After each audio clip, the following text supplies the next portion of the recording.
Julia Montes at Coco Martin magsasamang muli sa isang proyekto. Meron kaming project. Yun, mukhang mangyayari na.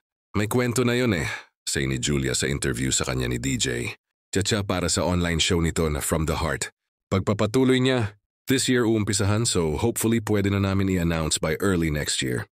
Dream story namin na yun.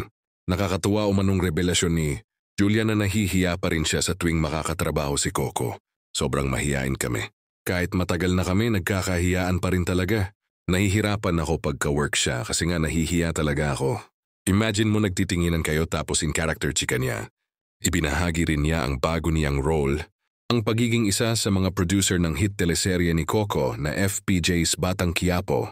Kasi before kada may ginagawa si Coco, nakasuporta ako.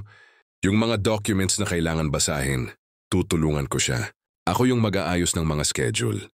Technically, para niya akong assistant na lahat ng mga kailangan niya, lahat ng pwedeng makagaan sa kanya ginagawa ko na for him.